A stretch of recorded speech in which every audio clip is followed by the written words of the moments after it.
Hello दोस्तों, स्वागत करता हूं आपका अपने YouTube चैनल मैथ्स मेंटल में। तो जैसा कि पिछली वीडियोस में हमने प्रॉफिट एंड लॉस के बेस्ट क्वेश्चन सीरीज चल रही थी, तो उसी श्रृंखला को आगे बढ़ाते हुए आज मैं आप सब लोगों के लिए प्रॉफिट एंड लॉस का एक और क्वेश्चन लेकर आया हूं। आई होप आपको क्वेश्चन अच्छा लगेगा। तो चलिए क्वेश्चन स्टार्ट करते हैं। तो क्वेश्चन में बोल रहा है कि mark price of two articles A and B is in the ratio of 3:4. Shopkeeper sold article A and article B at the discount of X% and X plus 8% respectively. Shopkeeper made a profit of 20% on selling article B and found that its cost price is equal to the selling price of article A.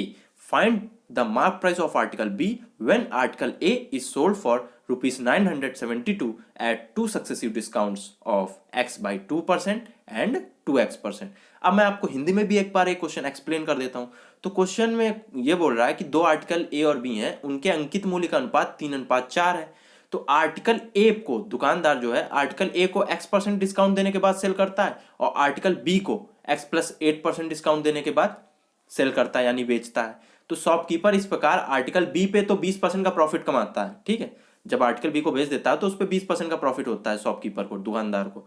और बाद में यह पाया गया कि जो article B का जो कॉस्ट प्राइस है वही आर्टिकल ए का सेलिंग प्राइस है। जो आर्टिकल बी का जो कॉस्ट प्राइस है वही आर्टिकल ए का सेलिंग प्राइस है। तो पूछा गया है, तो बता दीजिए find the mark price of article B. तो आर्टिकल बी का जो है अंकित मूल्य बता दीजिए। व्हेन, कब? जब आर्टिकल ए को 972 रुपए में बेचा जाता है दो सक्सेसिव डिस्काउंट देने के बाद, जिनकी वैल्यूज है x बाई 2% एंड 2x%। यानी यहां पे हमें मार्क प्राइस निकालना है आर्टिकल बी का। तो आर्टिकल बी का मार्क प्राइस निकालना, तो उससे पहले हमें x बाई दो सक्सेसिव डिस्काउंट जो कि x बाई 2% और 2x% है, इनमें हमें x की वैल्यू निकालनी पड़ेगी, तभी तो हम टू सक्सेसिव डिस्काउंट निकाल पाएंगे। तो x की वैल्यू हमें सबसे पहला टारगेट हमें x की वैल्यू निकालना। तो x की वैल्यू निकालने के लिए हम सबसे पहले हमने एक लाइन यहां पे पढ़ी है, एक मिनट। तो एक लाइन ये लिखी हुई है, shopkeeper made a profit of 20% on selling article B. तो आर्टिकल बी को सेल करने पर शॉपकीपर 20% का प्रॉफिट कमाता है। तो 20% की फ्रैक्शन वैल्यू कितनी होती है? 20% की फ्रैक्शन वैल्यू होती है 20/100 बराबर कितना आ जाएगा? 1/5। तो 20% की फ्रैक्शन वैल्यू आ जाएगी 1/5। इतनी बात आपको समझ में आ गई होगी। अगर मैं 5 सीपी मानूं, तो 5 का 20% कितना होगा? 5 का 20% होगा 1। तो 5 का 20% को अगर मैंने 5 कॉस्ट प्राइस मान लिया आर्टिकल बी का, तो 5 पे 1 का प्रॉफिट हो गया, यानी आर्टिकल बी का सेलिंग प्राइस कितना आ जाएगा? 6 नहीं आ जाएगा? तो आर्टिकल बी के लिए कॉस्ट प्राइस और सेलिंग प्राइस का रेशियो कितना आ जाएगा? 5:5 6 आ जाएगा। इतनी बात आपको समझ में आ गई होगी। अच्छा ठीक है, अब आर्टिकल बी का कॉस्ट प्राइस 5 है, लेकिन क्वेश्चन में यहां दे रखा था कि but found that it's cost price is equal to the selling price of article A. तो आर्टिकल बी का जो कॉस्ट प्राइस है जो कि यहां पे 5 है, यही आर्टिकल ए का सेलिंग प्राइस हो जाएगा। तो आर्टिकल ए का सेलिंग प्राइस यहां से कितना निकल के आएगा? आर्टिकल ए का सेलिंग प्राइस यहां से निकल के आ जाएगा 5। ठीक है, तो आर्टिकल ए का सेलिंग प्राइस 5 निकल के आ जाएगा और आर्टिकल बी का सेलिंग प्राइस 6 दे ही रखा है, तो आर्टिकल बी का सेलिंग प्राइस 6 होगा। ठीक है, तो यहां से अगर मैं दोनों का देखूं तो दोनों के सेलिंग प्राइस का रेशियो कितना आया? दोनों के सेलिंग प्राइस का रेशियो 5:5 नहीं आ जाएगा? आर्टिकल ए का सेलिंग प्राइस 5 यूनिट है, आर्टिकल बी का सेलिंग प्राइस 6 हो जाएगा, तो दोनों के सेलिंग प्राइस का रेशियो कितना आ जाएगा? दोनों के सेलिंग प्राइस का रेशियो आ जाएगा 5:6। इतनी बात आपको समझ में आ गई होगी। अब देखिए आर्टिकल ए और बी है, आर्टिकल ए और बी, ये देखिए आर्टिकल ए और बी के ये देखिए दिया गया mark price of two articles A and B is in the ratio of 3:4 कि दो आर्टिकल जो है उनके मार्क प्राइस का रेशियो 3:4 दे ही रखा है। तो दोनों के मार्क प्राइस का रेशियो 3:4 है और दोनों के सेलिंग प्राइस का रेशियो हमें निकाल पता ही चल गया 5:6। अगर अगर मैं एसपी रेशियो यानी सेलिंग प्राइस के रेशियो को मार्क प्राइस के रेशियो से डिवाइड करा दूं, सेलिंग प्राइस के रेशियो को मार्क प्राइस के रेशियो से डिवाइड करा दूं, तो जैसे डिवाइड कराओ तो हम सिंपल से मैं बता रहा हूं करने का तरीका। डिवाइड कराते समय रेशियो को बस क्रॉस मल्टीप्लाई कराओ, 4×5 = 20, तो 20 इधर लिख दो। ठीक है, 3×6 = 18, तो इधर लिख दो। ठीक है, एक बार फिर से मैं समझा देता हूं। जैसे डिवाइड करा रहे हैं तो क्या करना है, 4×5 = 20, 3×6 = 18, तो 20:18 इधर आ जाएगा। ठीक है, अब अगर 20:18 आ जाएगा तो ये डिवाइड किया हमने दोनों रेशियो को, तब 20:18 है। अब ये 20:18 को अगर थोड़ा सा सिंप्लीफाई करेंगे तो कितना आएगा? 10:9, 2 से काटेंगे तो 2 दाम 20, 2 9 18, तो 10:9 आ जाएगा। अब सबसे बड़ी बात यह आती है कि ये रेशियो आखिर है किस चीज का। तो ये रेशियो मैं समझा देता हूं आपको किस चीज का है। मैंने कहा कि मैंने अगर एक आर्टिकल ऐसा माना जिसका मार्क प्राइस 100 है, ठीक है, उस आर्टिकल को मैं 80 रुपए में बेचता हूं, यानी एक ऐसा आर्टिकल माना जिसका मार्क प्राइस 100 है, उसका सेलिंग प्राइस कितना है? 80 है। तो मैं एसपी बटे, जैसे कि यहां मैं डिवाइड करते समय एसपी बटे एमपी कर रहा हूं, तो एसपी मैंने 80 80 होगा और एमपी कितना है 100, तो 80/100 और परसेंटेज में अगर कन्वर्ट करना है तो इंटू 100 कर दो, कोई दिक्कत नहीं है, ठीक है। तो 100 से 100 कट जाएगा, यानी 80% आएगा वैल्यू। यानी अगर मैं कहूं तो अगर मार्क प्राइस 100 है तो वो आर्टिकल मार्क प्राइस के 80% पे सेल किया जा रहा है, क्योंकि मार्क प्राइस 100 है, 100 का 80% 80 होगा, जो कि मैंने निकाल लिया है। तो आर्टिकल मार्क प्राइस के 80% पे सेल किया जा रहा है, तो पहला आर्टिकल मार्क प्राइस के 80% पे सेल किया जा रहा है। अब मैं दूसरा आर्टिकल में मान लो कोई आर्टिकल जिसका मार्क प्राइस 200 रुपए है, इसका भी मान लो, सपोज कुछ भी मान लो कि इसको मैं बोल रहा हूं, इसको भी चलो 80 रुपए में ही सेल कर रहा है, तो यहां भी एसपी बटे एमपी करेंगे, तो एसपी और बटे एमपी इंटू 100 करेंगे, ठीक है। तो यहां से हमारा निकल के आएगा 100 दूनी 200, और ये 2 से 40 बार जाएगा तो 40 बचेगा, तो 40% आ जाएगा, जैसा कि 40%, यानी हमारा आर्टिकल जिसका मार्क प्राइस 200 है वो मार्क प्राइस के 40% पे सेल हो रहा है। चाहे तो निकाल लो, 200 का 40% 80 आएगा, तो यहां से हमारा जो है आर्टिकल मार्क प्राइस के 40% पे सेल हो रहा है। यानी पहले वाली कंडीशन में हमारा आर्टिकल मार्क प्राइस के 80% पे सेल हो रहा था, दूसरी वाली कंडीशन में हमारा आर्टिकल मार्क प्राइस के 40% पे सेल हो रहा है। पहले वाली कंडीशन में मार्क प्राइस के 80% पे, दूसरी वाली कंडीशन में मार्क प्राइस के 40% पे सेल हो रहा है, ठीक है। अब देखिए, अगर मैं इसका रेशियो निकालने जाऊं 80% और 40% का, तो 2:1 आएगा, तो 2:1 आएगा ना, कुछ इसी टाइप का रेशियो यहां पे आएगा, आया है 10:9, क्योंकि यहां भी मैंने एसपी बटे एमपी का रेशियो किया और यहां भी एसपी बटे एमपी किया, तो यहां रेशियो निकालने पे 2:1 का आ जाएगा। तो ये जो 10:9 है कुछ इसी टाइप का रेशियो है, ठीक है। अब देखिए, अब अगर मैं कहूं कि एक आर्टिकल है जिसको मार्क प्राइस के 80% में सेल किया गया है, तो उस आर्टिकल पे डिस्काउंट कितने का दिया गया होगा। तो मैं जानता हूं कि कोई भी आर्टिकल हो उसका जो है मार्क प्राइस वो अपने आप में 100% होता है। तो अगर मार्क प्राइस के 80% पे सेल किया गया है आर्टिकल, मार्क प्राइस के, एक मिनट, मार्क प्राइस के 80% पे सेल किया गया है आर्टिकल, ठीक है। तो 80% पे सेल किया गया तो उस पर डिस्काउंट कितने का होगा, 100 - 80 20% का डिस्काउंट होगा, ठीक है। और दूसरा आर्टिकल मैंने निकाला था मार्क प्राइस के 40% पे सेल किया गया है, तो अगर दूसरा आर्टिकल मार्क प्राइस के 40% पे सेल किया गया तो उस पर डिस्काउंट कितने का होगा, उस पर डिस्काउंट होगा 100 - 40 60% का डिस्काउंट होगा, ठीक है।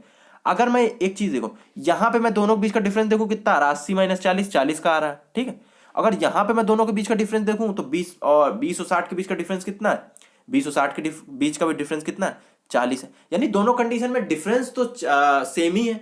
तो अगर डिफरेंस सेम है तो चाहे मैं ये रेशियो देखूं और चाहे मैं डिस्काउंट परसेंट का रेशियो देखूं, उनके बीच ये रेशियो, चाहे मार्क प्राइस के कितने परसेंट में सेल हो रहा है, इनके बीच का रेशियो देखूं 10:9, या फिर मैं दोनों के डिस्काउंट परसेंट का रेशियो देखूं, उनके बीच का अंतर तो हर बार सेम ही रहने वाला दोनों कंडीशन में, ठीक है, ठीक है। तो अब मैं देखूं, अब मैं आपको बात बताऊं, पहले वाला आर्टिकल कितना था, एक मिनट, पहले वाले आर्टिकल पे X% का डिस्काउंट था, दूसरे वाले आर्टिकल पे X+8% का डिस्काउंट। तो जो भी उनके डिस्काउंट हो कुछ पता नहीं है, लेकिन उनके बीच का डिफरेंस अगर मैं देखूं तो 8 का आ रहा है, उनके दोनों आर्टिकल के डिस्काउंट परसेंट के बीच का डिफरेंस 8 आ रहा है, इसमें भी कोई दो राय नहीं है, ठीक है। अगर दोनों आर्टिकल के जो है डिस्काउंट परसेंट के बीच का रेशियो, बीच का अंतर 8 आ रहा है, तो दोनों आर्टिकल मार्क प्राइस के जितने परसेंट में बेचे गए होंगे दोनों आर्टिकल, उनके बीच का डिफरेंस भी 8 होगा। अभी मैंने आपको ये बात प्रूफ करी है। तो यहाँ पे यहाँ पहला आर्टिकल मार्क प्राइस के 10 मतलब 10 यूनिट मान लो, दूसरा लेके 9 यूनिट मान लो, तो कितना डिफरेंस कितना आ रहा है, 1 यूनिट का आ रहा है। तो 1 यूनिट की वैल्यू 8 कह सकते हो, क्योंकि जो उनके बीच का उधर डिफरेंस था वही इधर भी डिफरेंस होगा।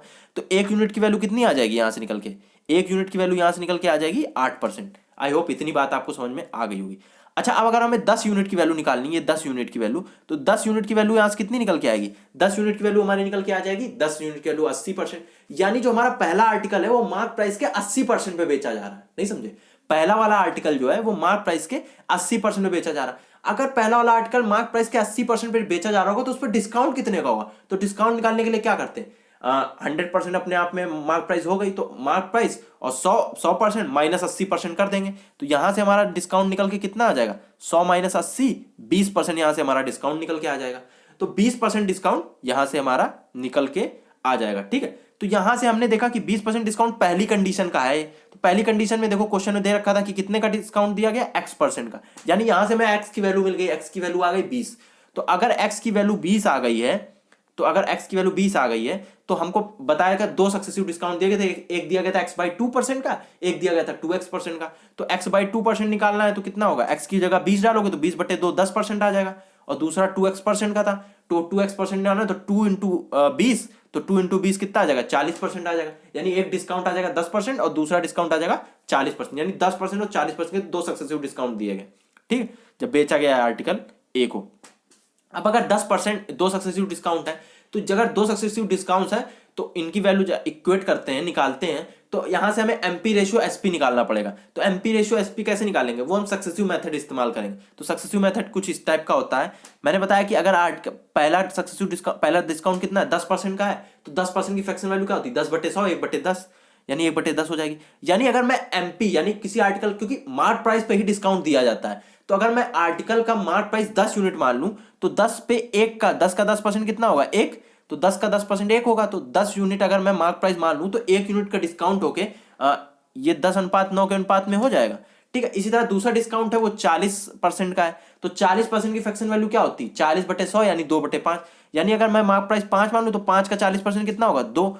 तो 5 मान लोगे तो 5 में 2 का डिस्काउंट मिलेगा तो 3 हो जाएगा। ठीक है, तो ये 2 रेशियो निकल के आए, जो कि क्या है, 10:9 और 5:3। तो जब भी सक्सेसिव करते हैं तो हमेशा क्या करते हैं, ये जो है यहाँ इनका प्रोडक्ट करेंगे तो इनिशियल वैल्यू निकल के आएगी, जो कि मार्क प्राइस की वैल्यू होगी। इनका प्रोडक्ट करेंगे तो वो फाइनल वैल्यू निकल के आएगी, जो कि एसपी का रेशियो, एसपी की वैल्यू होगी। तो यहां से हमने निकाला 10×5 = 50 और 9×3 = 27। तो एमपी रेशियो एसपी यहां से कितना निकल के आया, 50:27। ठीक है, अब एमपी रेशियो एसपी ये, लेकिन सारा जो ये है आर्टिकल बी के लिए है, क्योंकि ये आर्टिकल ए के लिए है, सॉरी, ये आर्टिकल ए के लिए है, क्योंकि आर्टिकल ए पे को 972 में बेचा गया था 2 सक्सेसिव डिस्काउंट देने के बाद। तो यहां से एमपी रेशियो एसपी 50:27 निकल के आया। तो क्वेश्चन में हमें 27 की वैल्यू कितनी दे रखी थी, 972 दे रखी, ये देखिए ऊपर दे रखी है, ये देखिए 972 दे रखी है, ये देखिए article a is sold for 972। तो आर्टिकल ए की वैल्यू अगर 972 दे रखी है, तो 27 यूनिट की वैल्यू 972 आ जाएगी। तो 1 यूनिट की वैल्यू यहां से निकालोगे तो 36 आ जाएगी। 27 से काट दोगे 972 को, तो 1 यूनिट की वैल्यू 36 आ जाएगी। अब हमको मार्क प्राइस चाहिए आर्टिकल ए का। तो आर्टिकल ए का मार्क प्राइस कितना है, 50 है। तो 50 की वैल्यू यहां से निकालने जाएंगे तो कितनी आएगी, 1 यूनिट की वैल्यू अगर 36 रुपीस है, तो 50 यूनिट की वैल्यू कितनी होगी, 50 × 36, तो 50 × 36 और 1800 आ जाएगा। यानी मार्क प्राइस आर्टिकल ए का जो है, मार्क प्राइस ऑफ आर्टिकल ए, ये 1800 रुपीस आ जाएगा। लेकिन हमें आर्टिकल ए का मार्क प्राइस नहीं पूछा है, हमें आर्टिकल बी का मार्क प्राइस पूछा है। और हमको अगर आर्टिकल बी का मार्क प्राइस पूछा है, तो हमें आर्टिकल ए और बी के मार्क प्राइस का रेशियो तो पता ही है। आर्टिकल ए और बी के मार्क प्राइस का रेशियो कितना है, 3:4 है। बस हो गया सवाल खत्म। तो आर्टिकल ए और बी के मार्क प्राइस का रेशियो 3:4 है। ठीक है, ये देखिए दे रखा आर्टिकल ए और बी के मार्क प्राइस का रेशियो 3:4 है। तो आर्टिकल ए का मार्क प्राइस कितना, 1800 है, और रेशियो में आर्टिकल ए का मार्क प्राइस कितना है, 3 यूनिट है। तो 3 यूनिट की वैल्यू 1800 रुपीस के बराबर आ जाएगी। 3 यूनिट की वैल्यू 1800 रुपीस के बराबर आ जाएगी। और हमें आर्टिकल बी का मार्क प्राइस चाहिए, जो कि 4 यूनिट है। तो हमें अगर 4 यूनिट की वैल्यू चाहिए, तो 3 यूनिट की वैल्यू तो 1800 है, तो यहां से 1 यूनिट की वैल्यू निकालोगे तो 1 यूनिट की वैल्यू आ जाएगी 600 आ जाएगी। तो यहां से 4 यूनिट की वैल्यू निकालेंगे तो 4×6 कितना हो जाएगा, 2400। तो यहां से हमारा आंसर निकल के आ जाएगा 2400 रुपीस आ जाएगा। ठीक है, आई होप आपको ये वीडियो पसंद आई होगी। अगर वीडियो पसंद आई है तो वीडियो को लाइक करें, शेयर करें, सब्सक्राइब करें चैनल को। मैं मिलता हूं आपको किसी नेक्स्ट वीडियो में। तब तक के लिए बाय बाय।